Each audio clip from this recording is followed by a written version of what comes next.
Welcome to the Humor in Games podcast, an analog and video games podcast about how humor is experienced, designed, and analyzed in games. We are Scott DeYoung, Mark Lajeunesse, and Andre Zanescu, and we'll be your guides in this 6-episode series. Throughout each episode, we'll break down different theories and forms of humor. We'll draw on interviews with designers, critics, and academics as they discuss the different aspects of humor, their own lived experiences, and how their work utilizes humor in games. In this first episode, we look at the stakes of humor in games. Why does humor matter? Who gets to laugh and how? What's behind statements like, it's just a joke, or it's just a game? At a fundamental level, humor in games has unique characteristics because on the one hand, it needs to work in a playable medium, the game, but on the other hand, it also functions in a way that is similar to other media, like film, television, or even stand-up comedy. So the starting point might be to ask, what does humor offer for the joke makers, listeners, and those who are the butt of the joke? We turn to Dr. Dan Staines, a lecturer at the Wentworth Institute in the University of New South Wales in Australia. Humor is coercive in a lot of ways. Humor can be used to delineate in-groups and out-groups, and it's always served that function.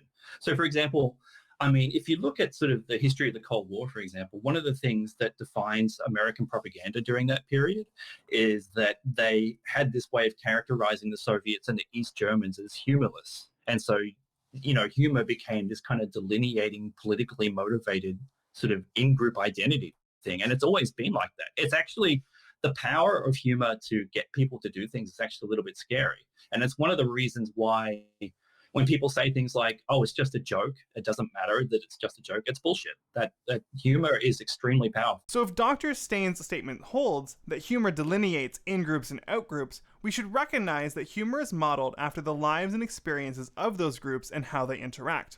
Of course, that brings up another question, whether or not all humor is political, or is it just humor? Dr. Kashona Gray, author of Intersectional Tech and professor at the University of Illinois in Chicago, discusses what those kind of terms even mean. That's one of those things where you have to have people like define the terms, right?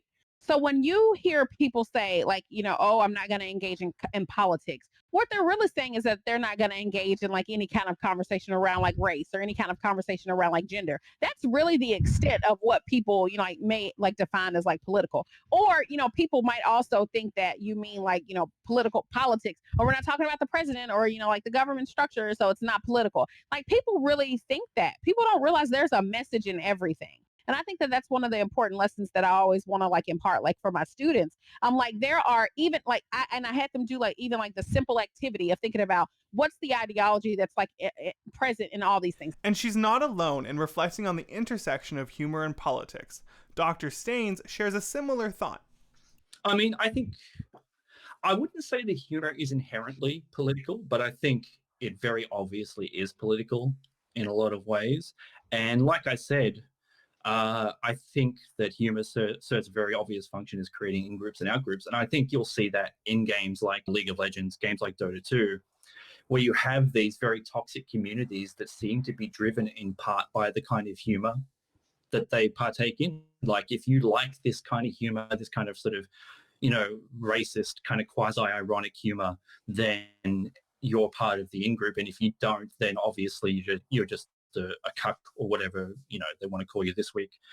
And so what you find with those communities too is that they've done studies on how humor kind of permits people to say things that they wouldn't ordinarily say, because when you say things humorously, right, you can always just go, oh, it's just a joke, so you don't need to take me seriously, and so on and so forth.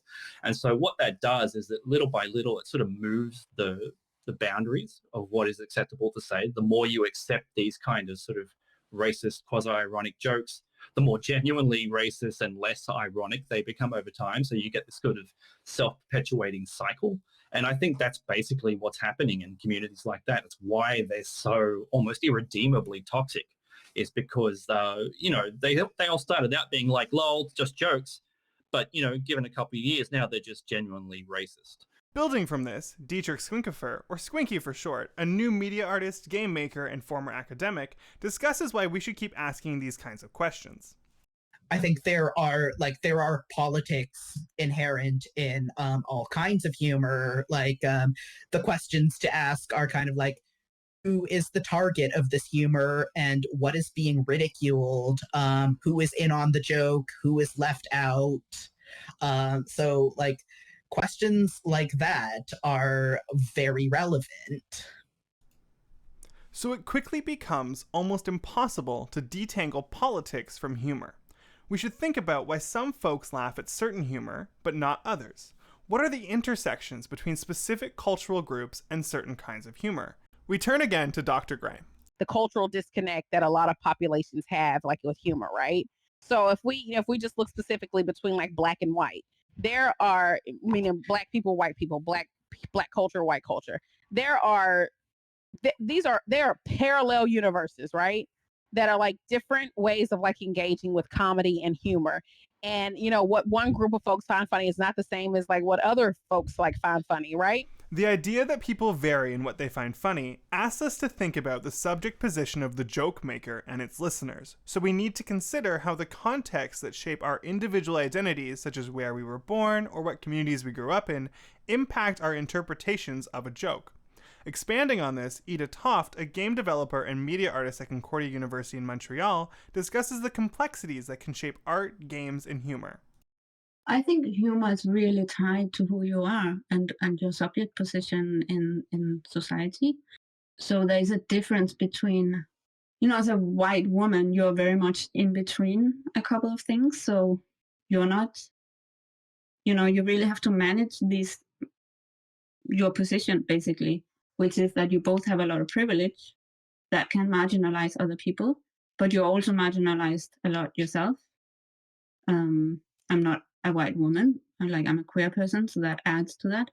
I think when we did touch this project, we didn't have that awareness. We were just like, prioritize us because this is radical. And I know we did an interview about it in which we didn't really address like trans issues in the best possible way. And that's something I have been, learning about, to pay attention to people who are marginalized alongside me and how to be respectful to that. Our experiences that shape how we interpret humor are deeply connected to who we are as individuals. Dr. Kashona Gray emphasizes this challenge by discussing how difficult it can be to disconnect someone's identity from a gameplay experience or the humor that comes up during play. It's kind of like that. I think some comedian, it might have been Kevin Hart, that had that like Laugh in My Pain. I think that was the name of like one of his shows that I think where he sold out like Madison Square Garden. I'm not sure, but Laugh in My Pain, like that's like the thing that I could think about whenever I think about humor in games, because as a black person, as a black woman, I can't, when I go to the game, I don't turn myself off. I can't do that. And I know there was like a time where like the tech utopia world and like the cyber feminist world, the Sadie Plant, Donna Haraway world, they're like, oh, we can go online and we can be whoever we want. No, we can't. No, we can't. We can't, and we don't want to. We don't want to. Black people do not want to just like take off who they are. We don't want to take off our blackness. I don't want to take off my womanhood. I don't want to take off those kinds of things because this is who I am. And so I know some people can't go to the game and they can, they can adopt this other persona. They can become, whoever they want to be in this other world. But not all of us can, and not all of us like want to, right? So I'm engaging with the games as a person, like how I engage in the games is like how I engage like in like the real world. Dr. Gray references Donna Haraway and Sadie Plant to discuss the idea that our online identities can be malleable. They can change. I can go into a video game and play any identity that the game allows. However, we have to remember that our lives do not stop when we go online. The internet is still tied to our offline lives. When we go online, we bring our experiences, memories, and traumas with us. This is why jokes online can't be neutral. No one lives a neutral life, and in fact what often passes as neutral is a homogenized kind of white male middle-class humor that asks people from marginalized ethnicities and races to set aside their hurt, forget the past, and to once again smile with the joke makers. Something that, as we just heard, is a fantasy. Clearly, humor is political and deeply tied to individual identities. Those identities can be segmented in all sorts of ways. For example, we can talk about things like communities, gender expression, ethnicity, and religion as expressions of identities in politics, and importantly, we should. Once we think about all those factors, it becomes a lot clearer that humor can have different functions for different people. It becomes important to think about what some of these functions might be. Osama Dorius, a lead designer at Warner Brothers Games Montreal, discusses how larger productions might use humor in games. It's actually, if you have the same tone throughout, you're not doing your game. You're not like doing uh, doing anyone any favors, because basically, uh, if everything is dark, then nothing is dark. That just becomes your new normal. So humor not only gives you relief from the tone, but it's a kind of a palate cleanser that allows players to um, to re-engage with the original intended tone of the game. I could give an example from a movie that you might have seen. Have you ever watched Terminator Salvation? Yeah. Okay, so in Terminator Salvation, I'm not going to speak to the movie a lot, but I'll give it as an example. Um, the there was no joy in that movie. Everything was dark. Everyone was sad all the time. The entire movie, everyone had a frowny face. Nobody was laughing. There was no moment of a break from that grim dark. And because of that, what ends up happening is, for me at least, from my point of view, I felt disconnected with the characters. I didn't want them to. I didn't really care so much if they survived or not, because their life was miserable, throughout. So even if they survive this one encounter, they're going to go back to their miserable lives. So you need to have some kind of contrast. You need to be like, you know what, times are tough, but look, I just had a watermelon and threw the peel at your face, and we shared a laugh. This is a fun moment. Life is worth living. Yeah. Let's laugh about this and then fight off the alien invading horde so that we have a chance to throw more watermelon peels at each other or whatever it is. Like that it's a little bit of a break, a palate cleanser, and allows you to re-engage with the intended tone to begin with. So you just have to be careful, because if you overdo it, then depending on the creative direction, if you overdo it, then that becomes your new tone and not the break from the tone. So it's like a balancing act, right? Osama's not alone in thinking about the helpful qualities of humor when used well. Dr. Gray discusses the value of humor for community relief. No way to untangle like just how the cathartic healing nature of like comedy and humor, like for Black people, like that's one of the ways that we communicate. And I think that's also something that's like very important. Whereas like somebody might be like, okay, their comedy is like part of their job, and they're just like, they build up their set, and they build up, like all these things, but that might be distinct like from who they are, right? Yeah. I'm thinking about we were watching Dave, Lil Dicky. He has like a show, right? And he was talking about like his rap persona was totally different from like who he was. Black folks are not able to like untangle like these things from like who they actually are, which is why, whenever we hear like comedians speaking, it's so real and so visceral. It like lets us know like who they actually are and what their values and ideologies are, right? So like Dave Chappelle, like a person who's, he's got some, complex and problematic like ideologies, when it comes to like a lot of things, especially his homophobia, his transphobia, things like that. But that is like who he is. He could have easily like just untangled himself from that and just gave us like humor. But a lot of Black comedians are not able to do that, or they choose like not to do that, right? In this manner, humor is a reprieve from serious discussions for some, and for others, it might be intimately tied to these discourses. Ida Toft sees humor in a slightly different way, as a driving force. And I think that humor is very energizing. And in that way, I think it's important for survival. I think that often the one role that humor plays in my work is that it energizes me to continue. And when you're doing, social justice work or political work, I think having that energizer is really important to not, burn out. The way that humor has functioned in political struggles and activism in many different contexts is I think that's maybe a place to look. Humor as a healing, cathartic force for resistance is definitely an important function, and one that largely focuses on the in-group. Who are we? What are our struggles? What's funny to us? But humor isn't just a positive force, and sometimes it can be aggressive, or humiliating, or hurtful. That negative aspect can be used for good or ill. Dr. Staines discusses some of the harms humor can bring. Games are just a medium through which humor is conveyed, and all humor has the potential to be hurtful, absolutely. I mean, I think people who say that, it's just a joke, you can't take a joke, who've never really had a really nasty joke directed at them. Yeah, absolutely. Humor can hurt. Accepting that humor can be wielded like a weapon means understanding how it can work as a political intervention. Dr. Brendan Keogh, a games researcher, critic, indie developer, and lecturer at Queensland University of Technology, discusses a rather particular game jam that incorporated humor. Punching Nazis jam, which I look now, the actual title was Jam Fists into Nazis' Faces, which is funny as well.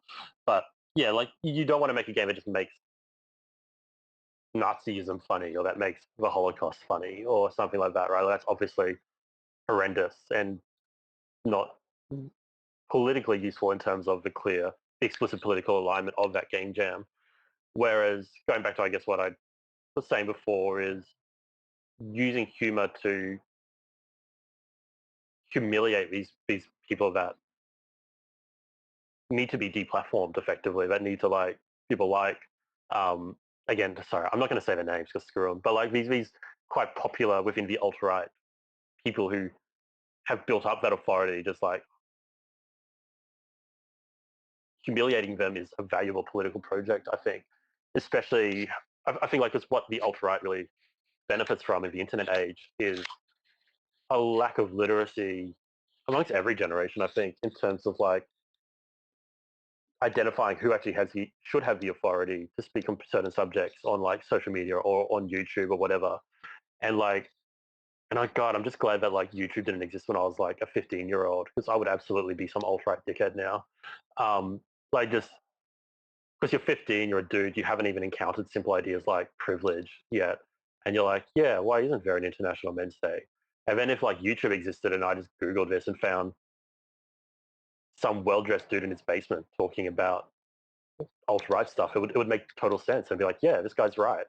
And like, and then or you even go find a feminism video on YouTube and all the algorithms will just suggest like just 10 other basement Nazis saying why that video was stupid. Like you can't watch Feminist Frequency without having 10 terrible alt-right misogynist videos immediately autoplay afterwards telling you why Feminist Frequency is bad. Like it's shocking.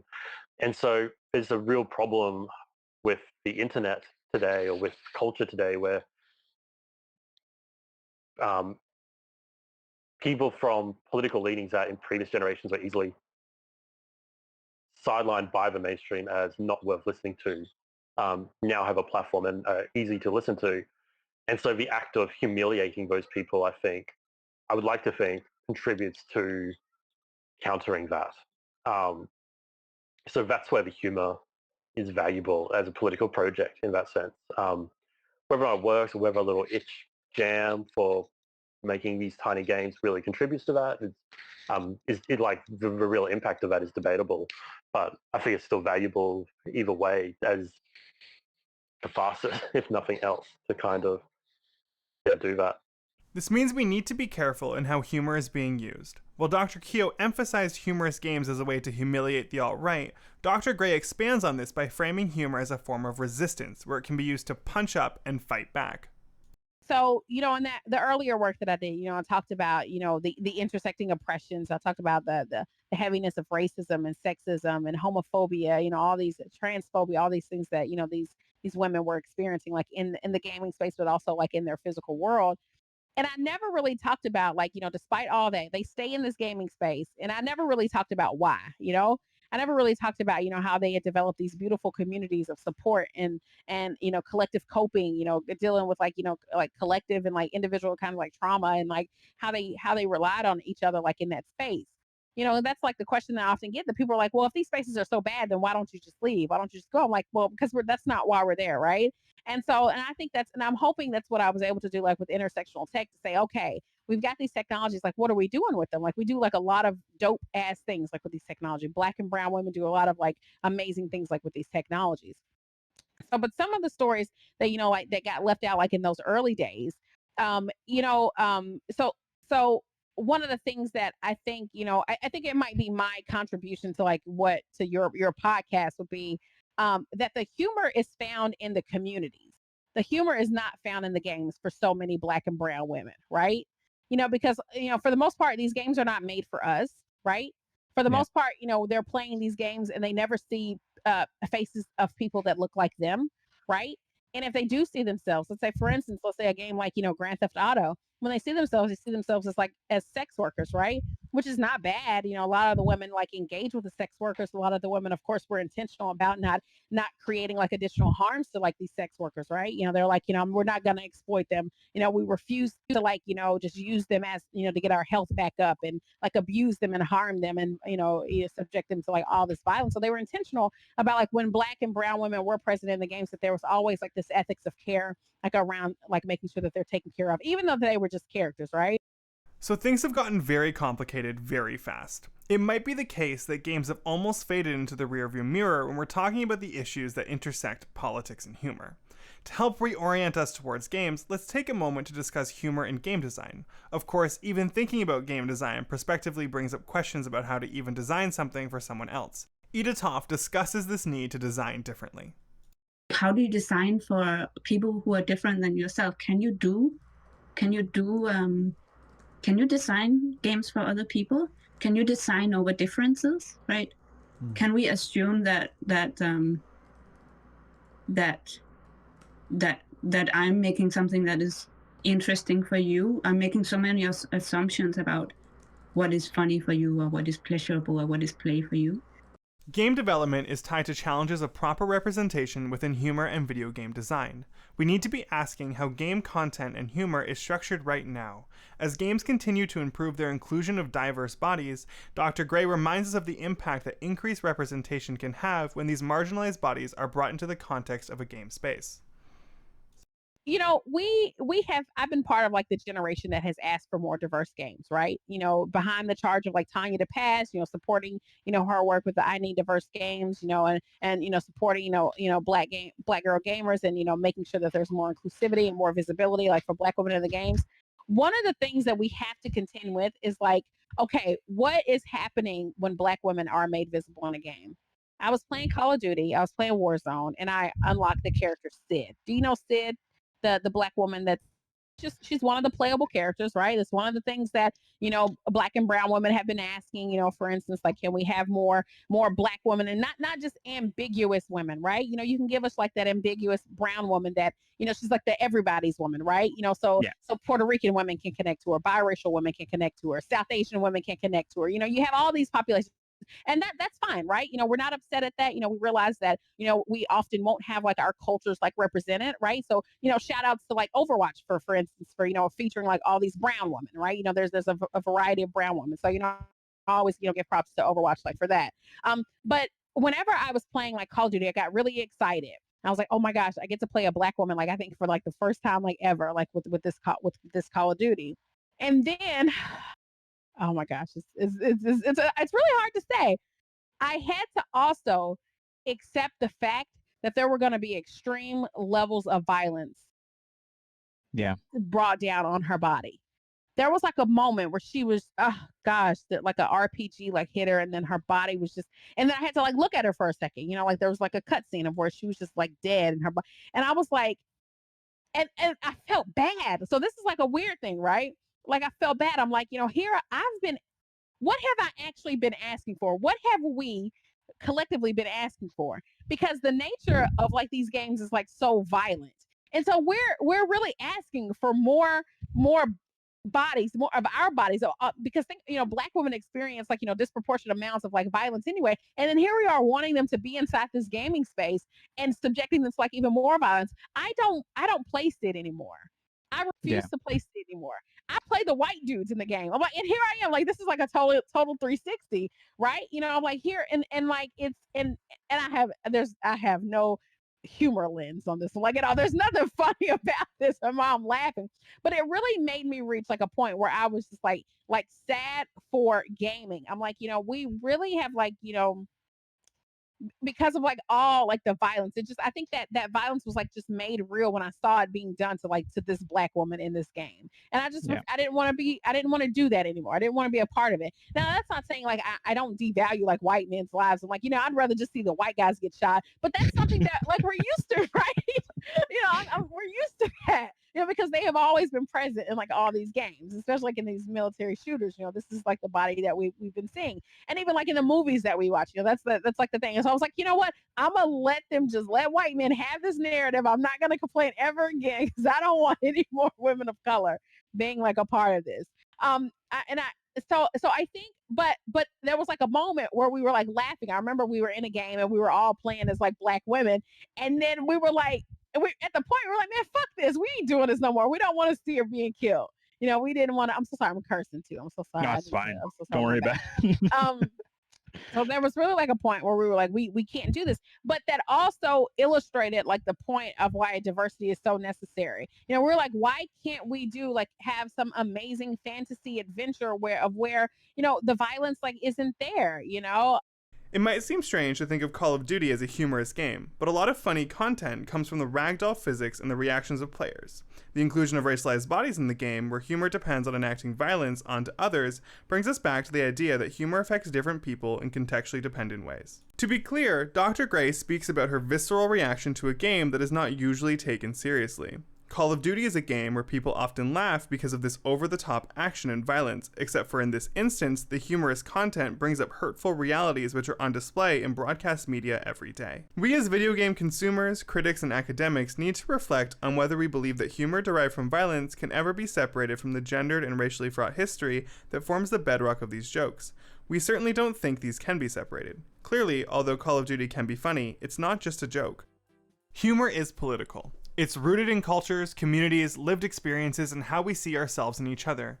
Humor can be used to heal, decompress, and to cope with traumatic realities. It can also be used to fight back, to ridicule, to deplatform, or humiliate. It's always messy, and sometimes it can be used to cross gaps between folks. In games, humor seems more like a phenomenon that crosses through genres and mechanics and pops up everywhere. So the question going forward is, how exactly does humor get built into video games, and how do players experience it? I want to give a special thanks to our collaborators for this episode, Dr. Kashona Gray, Dr. Dan Staines, Dietrich Skunkefer, Dr. Brendan Keogh, Ida Toft, and Osama Dorias.